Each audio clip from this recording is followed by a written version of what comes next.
Highest पॉइंटची हवा एकदम थांबू सुद्धा देत नाही. एकदम स्ट्रेट मार्ग. राहण्याची कॅपॅसिटी भरपूर होती.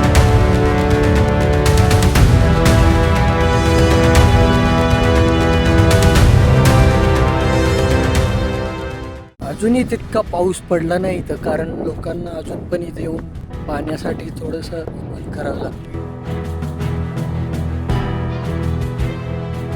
एक नवीन दिवस आणि एक नवीन प्रवास. यावेळेस हा विश्रामगड नाशिक पासून जवळपास 60 किलोमीटर अंतरावर आहे.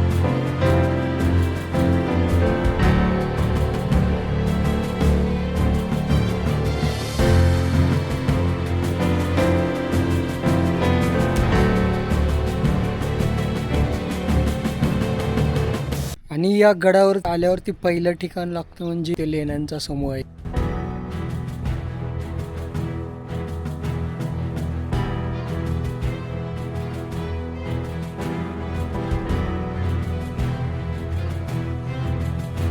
लक्ष्मण स्वामी महाराज गुफा मंदिर.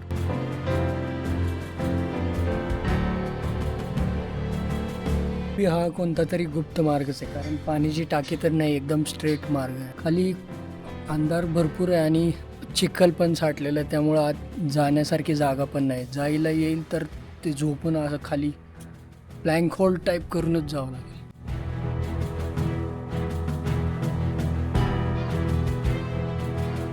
ट्रेक पण काय एवढा हार्ड नाही, एकदम इझी टू मॉडरेट लेवलचा. 1 तास लागला बेस विलेजपासून त्र्यंबक दरवाजापर्यंत पोचायला. आणि हा समोर त्र्यंबक दरवाजा.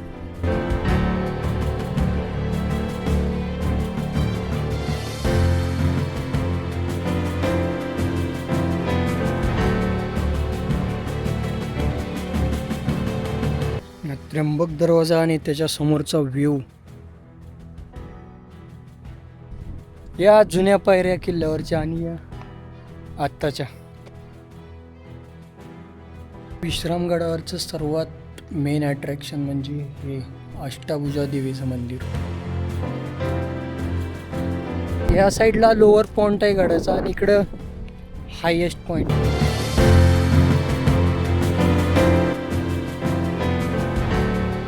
हायेस्ट पॉइंटची हवा एकदम थांबू सुद्धा देत नाही.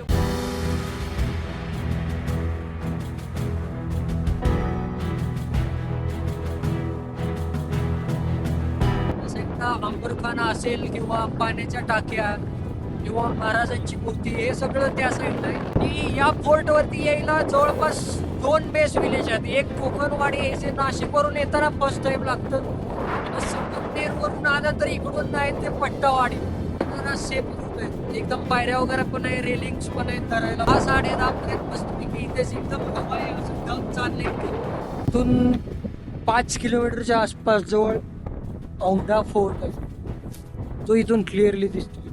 ही विश्रामगडाला इथे तटबंदी केली आणि इथे एक बुरुज आणि त्या वरच्या साईडला एक बुरुज आहे. या आहेत 12 टाक्या, म्हणजे जवळपास 12 टाक्यांचा समूह आहे. आणि टाक्या एवढ्या मोठ्या आहेत, हाईट पण भरपूर आहे आणि त्याची अशी लेंदी पण आहेत भरपूर. तर याच्यावरून असं लक्षात येते जवळपास इथं राहण्याची कॅपॅसिटी भरपूर होती त्यावेळेस.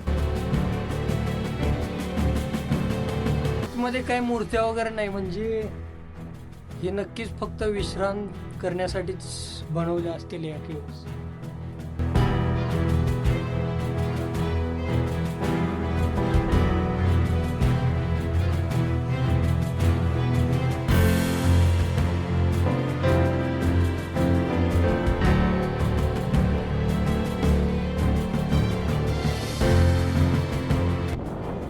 आणि हा विश्रामगड आयसोलेटेड आहे ना, म्हणजे जवळपास इथं गर्दी काहीच नाही आहे. फक्त सकाळपासून एक 7 ते 8 लोक पाहिलेत फक्त इथं बस. कारण असा हायवेवरती पण नाही. आणि इथे यायला जो रोड होता 25 ते 30 किलोमीटर जो रोड आहे तो ऑफ रोड टाईप आहे, म्हणजे ज्या रोडवरती गाडी 30 ते 40 स्पीडच्या वरती तर जाणारच नाही. गुगल किंवा विकिपीडिया पाहिलं किंवा इतर ठिकाणी बघितलं तर असंच सांगण्यात येते की विश्रामगडाची जी निर्मिती आहे, म्हणजे या गडावर जे काही अवशेष असेल जे बहमनी सुलतान यांच्या काळापासून करण्यात आले. पण इथले पाण्याचे टाके किंवा असणारे गुफा जे अवशेष आहेत ते एवढे सिमिलर आहेत बाकी फोर्टशी.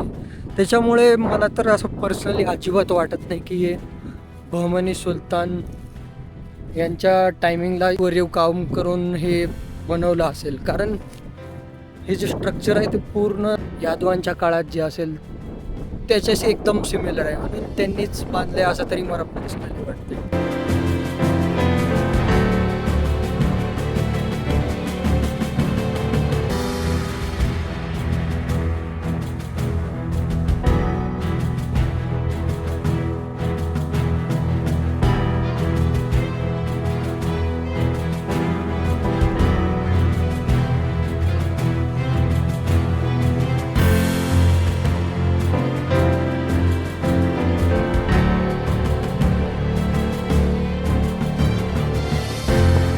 जवळपास अंबरखाना आहे, तिथून जो लोअर पॉईंट आहे दुसऱ्या बॅक साईडचा तिकडं त्या साईडला आला तर कडेलोट पॉईंट आहे. कडेवरून ढकलून दिलं जायचं तो पॉईंट या साईडला आहे. बाकी आत्ता लोक येत आहेत बरेच, पण सकाळपासून 7-8 जण सोडले तर जास्ती कोणी नव्हतं. अंबरखाना, कोकणकडा, कडेलोट पॉईंट. बेसिकली विश्रामगडाचा इतिहास असा आहे की आग्र्याहून जेव्हा छत्रपती शिवाजी महाराजांची सुटका झाली होती तर त्याच्यानंतर 1666 आसपास त्यांनी फर्स्ट टाइम इथे येऊन मुक्काम केला होता. आणि म्हणजे 1679 साली जेव्हा जालनापूर तिथून जेव्हा लूट केली होती जवळपास त्याच्यामध्ये 3 दिवस लढाई चालली. हाच तो विश्रामगड जिथे शिवाजी महाराजांची जी लढाई होती ती शेवटची लढाई होती. एवढा भव्य हा विश्रामगड. खरंच विश्रामगडाचा हा अनुभव एकदम खरंच नेक्स्ट लेवल होता.